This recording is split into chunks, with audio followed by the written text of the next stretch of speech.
عبداللہ بن جدعان سیدہ عائشہ رضی اللہ تعالیٰ عنہ نے پوچھا تھا،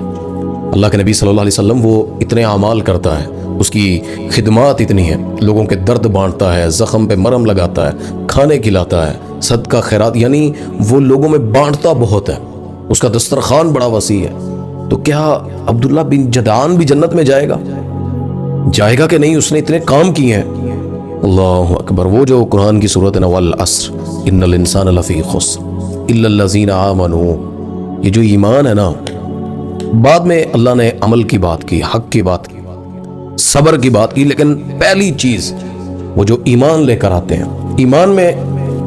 جس سے ایمان تعلق ہے اس کا راضی ہونا، سب سے یہی تو ایمان ہے کہ وہ راضی ہے آپ پر۔ حبب الیکم الایمان وزینہ فی قلوبکم، نبی کے صحابہ کو جو اللہ نے ان کے لیے ایمان پسند کیا تو صرف ایمان دعوے نہیں، وزینہ فی قلوبکم، دل میں مزین کیا اسے، تو راضی ہوتا ہے تو دل میں مزین کرتا ہے، یہ ایمان ہے۔ تو اللہ کے نبی صلی اللہ علیہ وسلم نے فرمایا کہ عائشہ اس نے ایک دفعہ بھی اللہ کو نہیں پکارا، اس نے اللہ سے یہ نہیں کہا کہ مجھ پہ رحم کر، راضی ہو جا، اللہ کو اس نے منایا نہیں، اللہ سے بات نہیں کی اس نے، تو اعمال بھی پھر فائدہ نہیں دیتے۔ دیکھیں سجدہ مل جانا، توفیق مل جانا، میں نے وہ صحابی کا واقعہ جو کعب بن مالک رضی اللہ تعالیٰ عنہ کا ہے، سورہ توبہ میں غالباً 118 نمبر آیت جو ان کی توبہ کے اوپر اتری، اللہ تعالیٰ نے نازل فرمائی، اللہ اکبر۔ وہ صحابی رسول جو جنگ تبوک سے، غزوہ تبوک سے پیچھے رہ گئے، مکمل جو واقعہ ہے، وہ صحابی اب مسجد میں نماز پڑھتے ہیں، مسجد نبوی میں، اللہ کے نبی صلی اللہ علیہ وسلم بات نہیں کر رہے، مسجد نبوی میں نماز پڑھتا ہے، نبی منہ سیدھے منہ یا مسکرا کر یا جس طرح رضامندی والا چہرہ نظر نہیں آتا ہے، کوئی دوسرا صحابی بات نہیں کرتا ہے، اللہ تو پھر اللہ اکبر۔ صحابی کہتے ہیں میں پریشان ہو گیا، نبی کو دیکھتا ہوں، کاش نبی بلا لیں، ابھی گناہ بھی ہوا ہے، غلطی بھی ہوئی ہے، جنگ میں شرکت نہیں کی، 50 دن تک کہتے مجھے خط آ گیا، یعنی ہمیں بھی لوگ گناہ جو بلاتے ہیں، شیطان کی طرف سے پیغام آتے ہیں، تو کیا ہم اللہ کو ترجیح دیتے ہیں؟ وہ صحابی ڈر گیا جب غسام کے ایک بادشاہ گورنر نے خط لکھا کہ تو اتنا نکارا ہے، کہ تو اتنا یعنی رسوا کر دینے والا، اللہ نے تجھے رسوا ہونے کے لیے پیدا کیا ہے کہ تجھے تیرا نبی پسند نہیں کرتا، اتنے دن ہو گئے تجھے بلا نہیں رہا، تو ہمارے پاس آ جا، تجھے سب کچھ دیں گے۔ اب کفار کی طرف سے، غیر مسلموں کی طرف سے اتنی بڑی آفر، کہتے اللہ ایک تو پہلے امتحان تھا، اوپر سے یہ امتحان ڈال دیا۔ اب اس صحابی کے پاس سارا کچھ، مسجد ہے، مدینے میں ہے، کلمہ پڑھا ہے، نبی کو دیکھتا ہے، جب اللہ راضی نہ ہونا پھر دل پھٹنے کو ہوتا ہے۔ صحابی کہتا ہے میرے اوپر زمین تنگ ہو گئی،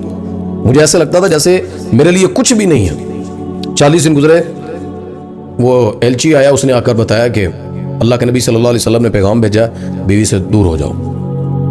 تو کعب بن مالک کہتے میں نے پوچھا کہ طلاق دے دوں، اور میں نہیں، نبی پاک صلی اللہ علیہ وسلم میں طلاق نہیں دینی، ویسے الگ ہو جاؤ۔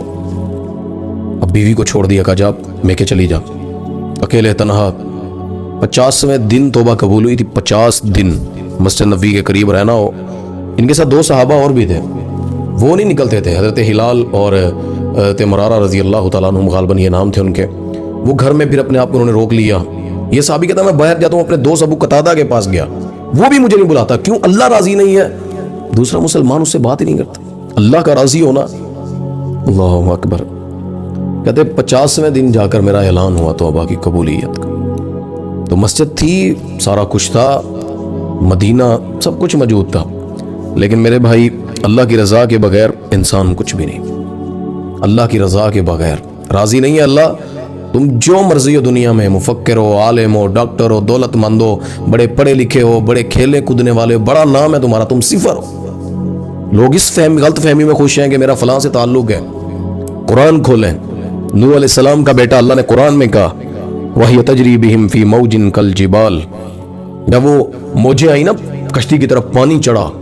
جب عذاب آیا اللہ کا پانی کا، تو نوح علیہ السلام اور جو مسلمان سچے تھے اور جو مخلوق تھی، اللہ نے ان کو اس کشتی میں سوار کیا، باقی سارے پانی میں، کوئی پہاڑوں پہ چڑھنے کی کوشش کر رہا ہے، لیکن عذاب سے تو کسی نہیں بچنا تھا۔ جب موجیں دیکھی تو حضرت نوح علیہ السلام نے آواز دی یا بنی ارکب معنا، پھر آواز دی نوح علیہ السلام نے اپنے بیٹے کو، اے میرے بیٹے ہمارے ساتھ کشتی میں سوار ہو جا۔ جب بیٹے نے کہا جی میں پہاڑ کا سہارا لوں گا، ایسا کروں گا، بچ جاؤں گا، اونچا ہے، تو نوح علیہ السلام نے اپنی نظریں اٹھا کر اللہ سے بات شروع کر دی۔ یہ میں ان کو جواب دے رہا ہوں جو رشتہ داریاں پیروں مریدوں کے ناموں پر، میری جی فلاں گدی نشینی کے ساتھ بڑی بیٹھک ہے، اٹھنا بیٹھنا کھانا پینا ہے،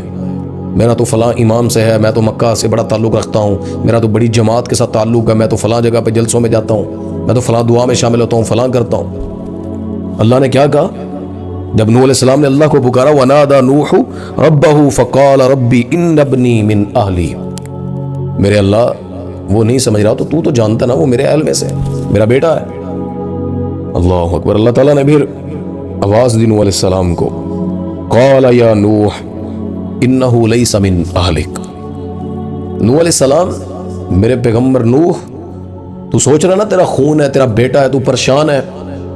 وہ میرے ساتھ جس کا تعلق نہیں ہے، لیس من اہلک، وہ تیرے اہل میں سے بھی نہیں ہے، جس پر اللہ راضی نہیں ہے تو اسے اپنا بیٹا کہہ رہا ہے، بیٹا پالا ہے، نبی کی بیوی نے دودھ پلایا اسے، نوح علیہ السلام نے بچپن میں پیار کر کے بوسو کنار کر کے چوم کر پال کر بڑا کیا، اولاد ہے ان کی، لیکن اللہ کہتا ہے لیس من اہلک، تیرا رب جس پر راضی نہیں ہے وہ تیرے اہل میں سے بھی نہیں ہو سکتا ہے۔ پھر ساتھ فرمایا انہ عمل غیر صالح، کیونکہ اس کے اعمال جو ہے نا وہ غیر صالح ہیں، کیونکہ فلا تسألنی ما لیس لک بہ علم، تجھے جس کا علم نہیں ہے اس کا سوال ہی نہ کر۔ اپنے نبی کو کہہ رہے ہیں، اپنے پیغمبر کو، 5 بڑے رسول ہیں ان کے اندر نوح علیہ السلام بھی ہیں، اور اللہ کیا کہہ رہے ہیں، نہ سوال کر اس کا جس کا تجھے علم نہیں ہے۔ کیوں؟ فرمایا انی اعظک، میں رب تجھے نصیحت فرما رہا ہوں، اللہ تجھے نصیحت کر رہا ہے، ان تکون من الجاہلین، اگر تو نے ایسا کیا نا تو جاہلوں میں سے ہو جائے گا۔ یعنی جس پہ اللہ غصہ ہے، ناراض ہے، وہ نوح کا بیٹا بھی ہونا، اللہ تعالیٰ اس کی نہیں مانتا، اللہ کہتا میں پکڑ لوں گا۔ بھائی جان یہی چیز ہے، ورضوان من اللہ اکبر، اللہ جن پہ راضی ہوتا ہے نا، وہ اللہ کے نبی صلی اللہ علیہ وسلم کچھ سرداروں کے ساتھ بیٹھے تھے، بڑے بڑے مشیروں کے ساتھ مجلس کر رہے تھے، وہ صحابی آ گیا ہے، اللہ اکبر، سادہ سا صحابی ہے، اس کی پہچان معاشرے میں اتنی زیادہ نہیں ہے، صرف نبی کا تعلق ہے، نبی کا امتی ہے، رب کو ماننے والا، اللہ اس پہ راضی ہے۔ اللہ نے قرآن اتار دیا، میرے نبی آپ کے پاس وہ میرا صحابی ہے، آپ نے اس کو ترجیح چھوڑ کر ان کافروں کے پیچھے ان کی بات سنتے رہے، وہ تو اللہ کے دشمن ہے، وہ تو مانیں گے بھی نہیں، جو مان چکا جس پہ اللہ راضی ہے پہلے اس کو ترجیح دیں۔ تو اللہ کے نبی صلی اللہ علیہ وسلم نے جب اس چیز کو دیکھا اور پرکھا تو میں تو سمجھتا ہوں کہ یہ اللہ اکبر، رب جس پہ راضی ہے، نبی کے ہاں جنت میں، عرش پر، مسجدوں میں، ہر جگہ پر اس کی عزت ہے۔ تو جس کی اللہ تعالیٰ سے ناراضگی اور جو نہیں کرتا تو یاد رکھیں بیعت، تعلق، رشتے عہدے پھر نہیں چلتے۔ اللہ تعالیٰ نے انسان سے واضح طور پر مختلف جگہ پر اس بات کا اعلان کر دیا ہے کہ انسان رب کی رضا میں، اللہ کی یعنی خوشی میں ہی تمہاری کامیابی ہے، وگرنہ پکڑ بڑی سخت ہے اللہ کی۔ ایک مومن کی صدا پھر کیا ہوتی ہے، وہ شاعر نے کہا کہ مجھے تیری یا رب رضا کب ملے گی، مجھے تیری یا رب رضا کب ملے گی، جو پوری ہو ایسی دعا کب ملے گی، رہے نام تیرا ہی ہر دم زباں پر، خدایا مجھ کو یہ عطا کب ملے گی، کرے تجھ کو راضی تمنا ہے میری، مجھے ایسی یا رب ادا کب ملے گی، بنایا ہے روگی خطاؤں نے مجھ کو، میرے درد دل کو شفا کب ملے گی، حسینوں کو دیکھے تو نظریں جھکا لے، یہ عابد کو یا رب حیا کب ملے گی، ہوئی میری روح گناہوں سے گھائل، یہ ہے زخم گہرا شفا کب ملے گی، مجھے تیری یا رب رضا کب ملے گی۔ یہ ایک مومن کے دل کی تمنا رہتی کہ اللہ تو راضی ہو، میرے اعمال، میری زندگی، میرا جینا، میرا اٹھنا یہ فقط تیری رضا کے لیے، قل ان صلاتی و نسکی و محیایا و مماتی للہ رب العالمین، اللہ میں کسی لیے بھی یہی باتیں، میرا جینا مرنا، قربانی، نماز میں کسی لیے نہیں کرتا، فقط اس میں تیری رضا ہے، تیرے لیے ہے، تو راضی ہو جا، قبول ہو، پھر وہ چند کھجوروں کے ٹکڑے بھی قبول ہو جاتے ہیں، نہ قبول ہونے ہو تو میرے بھائی سمندر جتنا خرچ کیا بھی وہ قبول نہیں کرتا۔ اللہ کو راضی رکھیں، انشاءاللہ آپ کے 2 سجدے بھی وہ قبول فرما لے گا۔